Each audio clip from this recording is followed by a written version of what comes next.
কি একটা জয়, কি রুদ্ধশ্বাস একটা জয়।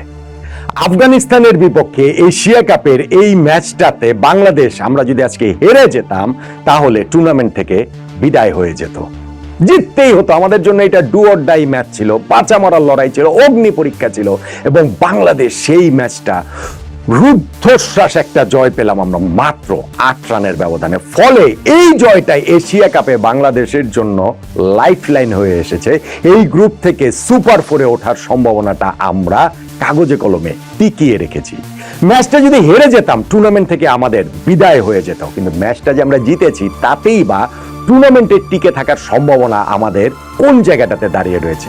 এশিয়া কাপ খেলতে হলে বাংলাদেশ এখন কোন সমীকরণের সামনে দাঁড়িয়ে আছে? আমাদের নিজেদের খেলা তো শেষ, গ্রুপের যে একটা ম্যাচ বাকি রয়েছে 18 তারিখ শ্রীলঙ্কা ভার্সেস আফগানিস্তান, সেই ম্যাচের দিকে কোন আগ্রহ নিয়ে আমরা তাকিয়ে থাকবো? সেই ম্যাচে কি রেজাল্ট হলে, কোন দল কত ব্যবধানে জিতলে, কত ওভারের মধ্যে জিতলে সেই ক্ষেত্রে কেবলমাত্র আমরা সুপার 4-এ কোয়ালিফাই করতে পারবো, তা নিয়েই আলোচনাটা করছি। তা নিয়েই এই কাগজপত্র ঘেটে টেটে এইসব জিনিস হচ্ছে গিয়ে আমার টিম বের করে দিয়েছে।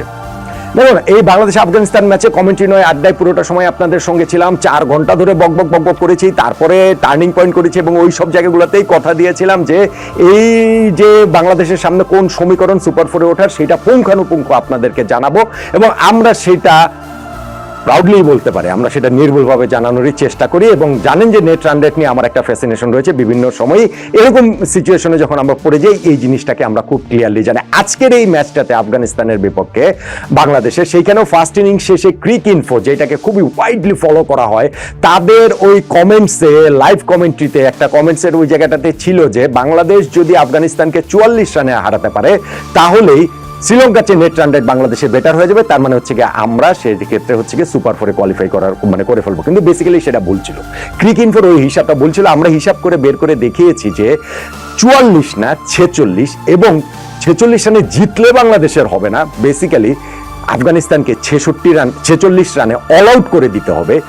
অল আউট করে দিয়ে বাংলাদেশ যদি কমপক্ষে ওই 108 রানের ব্যবধানে জয় পায়, সেক্ষেত্রে শ্রীলঙ্কার চেয়ে বাংলাদেশের নেট রান রেট ভালো বেশি হয়ে যাবে। সো ক্রিকেট কিন্তু ওটা লিখেছে বলেই যে সেটা ঠিক, বা অন্যান্য জায়গাতে লিখবে বলেই যে সেটা একেবারেই ঠিক হবে বিষয়টা সেটা নয়। আমরা নেট রান রেট নিয়ে সবসময় পুঙ্খানুপুঙ্খ কাজ করি, এবং এই ম্যাচটার ক্ষেত্রেও বাংলাদেশের সুপার 4টা যখন অ্যাট স্টেক তখন তো আরো সতর্কতার সঙ্গে এই কাজটা করেছি। এখন আসুন চলুন দেখে নেওয়া যাক সুপার 4-এ আমরা আসলে কিভাবে কোয়ালিফাই করতে পারি। প্রথমে পয়েন্ট টেবিলটা। বাংলাদেশ এই গ্রুপ পর্বে 3 ম্যাচ আমাদের খেলা শেষ, 3টার মধ্যে আমরা 2টো জিতেছি, ফলে একটা হেরেছি, আমাদের পয়েন্ট হচ্ছে 4। শ্রীলঙ্কা এখন পর্যন্ত 2 ম্যাচ খেলেছে, 2টাই জিতেছে, শ্রীলঙ্কার পয়েন্ট 4। আফগানিস্তান 2 ম্যাচ খেলেছে, 1টা জিতেছে, আফগানিস্তানের পয়েন্ট হচ্ছে গিয়ে 2। আমাদের খেলা শেষ, শ্রীলঙ্কা এবং আফগানিস্তানের একটা করে ম্যাচ বাকি, এবং সেইটা তাদের মুখোমুখি লড়াই, যেটা বলছিলাম 18 তারিখে। সেই ম্যাচের দিকেই বাংলাদেশ তাকিয়ে থাকবো কিভাবে সুপার 4-এ কোয়ালিফাই করার ক্ষেত্রে।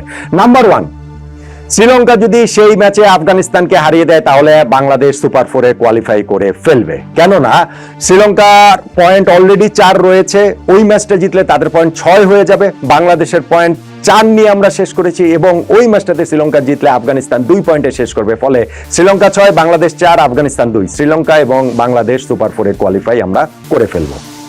নাম্বার 2, শ্রীলঙ্কা আফগানিস্তান ম্যাচটা যদি কোনো কারণে বৃষ্টিতে ভেসে যায়, পণ্ড হয়ে যায়, পরিত্যক্ত হয়ে যায়, তাহলে আমরা সুপার 4-এ কোয়ালিফাই করব কিভাবে? তখন ওই শ্রীলঙ্কা আফগানিস্তান দুটো দলই 1 পয়েন্ট করে পাবে। আফগানিস্তানে শ্রীলঙ্কা 4 পয়েন্টের সঙ্গে 1 পয়েন্ট যোগ হয়ে 5 পয়েন্ট হবে, আফগানিস্তানের 2 পয়েন্টের সঙ্গে 1 পয়েন্ট যোগ হয়ে 3 পয়েন্ট হবে। বাংলাদেশের তো অলরেডি 4 পয়েন্ট রয়েছে, আফগানিস্তানের চেয়ে বেশি। ফলে বাংলাদেশ সুপার 4-এর জন্য কোয়ালিফাই করবে। এই দুইটা হচ্ছে কি খুবই সহজ, এখানে সমীকরণ রান রেট এগুলোর কোনো বিষয় নাই। আইদার শ্রীলঙ্কাকে জিততে হবে অথবা শ্রীলঙ্কা আফগানিস্তান ম্যাচটা বৃষ্টিতে ভেসে যেতে হবে। কিন্তু এই দুইটার কোনোটাই যদি না হয়, নাম্বার 3 যদি হয়ে যায় যে আফগানিস্তান জিতে গেল, তখন নেট রান রেটের হিসাবটা চলে আসবে। কেন? আফগানিস্তান যদি জিতে যায় তাহলে আফগানিস্তানের 2 পয়েন্টের সঙ্গে 2 পয়েন্ট যোগ হয়ে তাদের 4 পয়েন্ট হবে। শ্রীলঙ্কা 4 পয়েন্টেই শেষ করবে, এবং বাংলাদেশ তো 4 পয়েন্টে অলরেডি শেষ করেছে। বাংলাদেশ, শ্রীলঙ্কা, আফগানিস্তান 3টা দলের সমান পয়েন্ট 4 হবে। নেট রান রেট এই 3 দলের মধ্যে যেই 2 দলে গিয়ে থাকবে সেই 2 দলই সুপার 4-এর জন্য কোয়ালিফাই করবে। এখন আসেন সেই নেট রান রেটের হিসাবটাতে।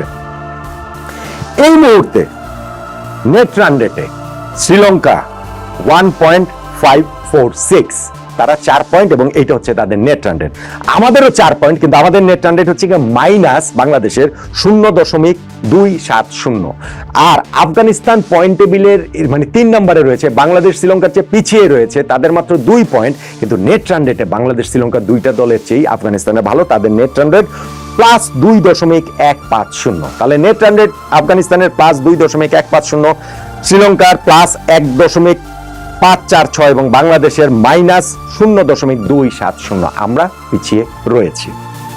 নেট রান রেটটা ইকুয়েশনে আসবে বলছিলাম, যদি আফগানিস্তান ম্যাচটা জিতে যায়, 3টা দলের পয়েন্ট সমান হয়ে যায়, তখন নেট রান রেটটা হিসাবে আসবে। আফগানিস্তান তো অনেক ব্যবধানে এগিয়ে আছে, তারা যদি নেট রান রেটে তারা যদি শ্রীলঙ্কার বিপক্ষে অল্প ব্যবধানে জিতে, তাহলে তো শ্রীলঙ্কার নেট রান রেট অল্পই কমে যাবে। সেই অল্প কমে যাওয়াটা বাংলাদেশের জন্য যথেষ্ট হবে না শ্রীলঙ্কাকে নেট রান রেটে পেছনে ফেলার ক্ষেত্রে।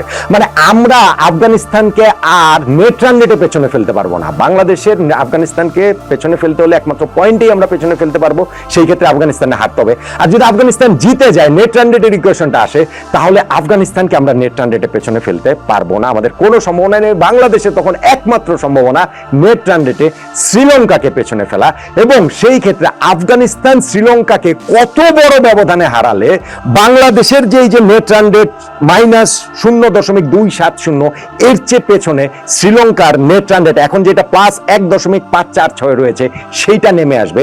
চলুন, এইটাই তো মূল বিষয়, সেইটাই আসলে আপনাদেরকে জানিয়ে দিতে চাই। তখনই আপনারা বুঝতে পারবেন কাজটা বাংলাদেশের জন্য, মানে এই নেট রান রেটের হিসাবটা বাংলাদেশের জন্য সহজ নাকি কঠিন, কতটা সহজ কিংবা কতটা কঠিন।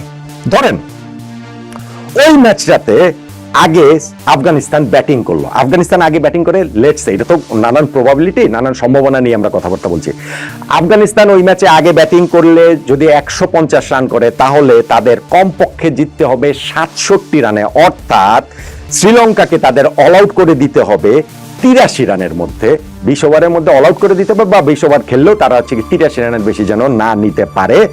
এই 67 রানে যদি তারা জিততে পারে, তাহলেই কেবলমাত্র শ্রীলঙ্কার নেট রান রেট বাংলাদেশের চেয়ে কমে যাবে, পেছনে পড়ে যাবে, বাংলাদেশ সুপার 4-এ কোয়ালিফাই করবে। আফগানিস্তান আগে ব্যাটিং করে যদি 180 রান করে, সেই ক্ষেত্রে আফগানিস্তানকে জিততে হবে অন্তত 71 রানে, অর্থাৎ শ্রীলঙ্কাকে 109 রানের মধ্যে অল আউট করে দিতে হবে। সেই ক্ষেত্রে শ্রীলঙ্কার নেট রান রেট বাংলাদেশের চেয়ে পেছনে পড়ে যাবে।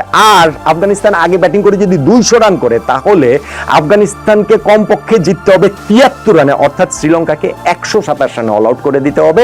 সেই ক্ষেত্রে শ্রীলঙ্কার নেট রান রেটটা বাংলাদেশের চেয়ে পেছনে পড়ে যাবে।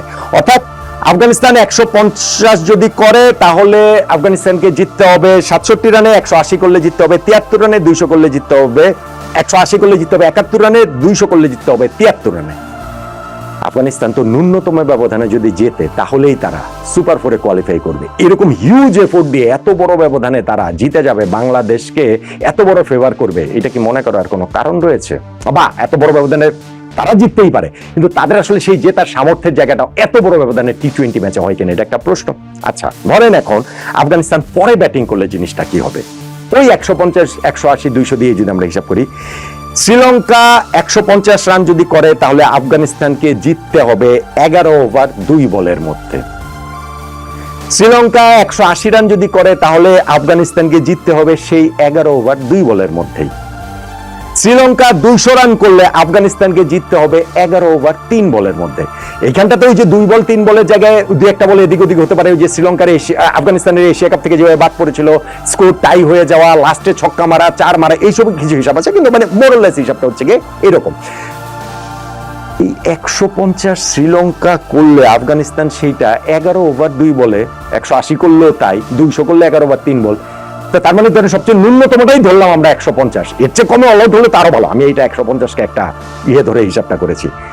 11 ওভার 2 বলের মধ্যে কি আফগানিস্তান জিতবে? বা তাদের কেন জিততে হবে? তারা তো যদি 20 নম্বর ওভারে লাস্ট বলে গিয়ে জিতে, তাহলেও তো আফগানিস্তান কোয়ালিফাই করে ফেলবে সুপার 4-এর জন্য। সো বাংলাদেশের জন্য কি তারা এরকম হিউজ এফোর্টটা আসলে দিবে? সো কাগজে কলমে যে হিসাবটা দেখছি, আমি প্রথম 2টা বলছিলাম যে নাম্বার 1 যে ওই ম্যাচটাতে শ্রীলঙ্কা জিতলে বাংলাদেশ কোয়ালিফাই করবে, নাম্বার 2 শ্রীলঙ্কা বা আফগানিস্তান ম্যাচ যদি বৃষ্টিতে ভেসে যায়, তাহলে বাংলাদেশ কোয়ালিফাই করবে। কিন্তু নাম্বার 3 নেট রান রেটে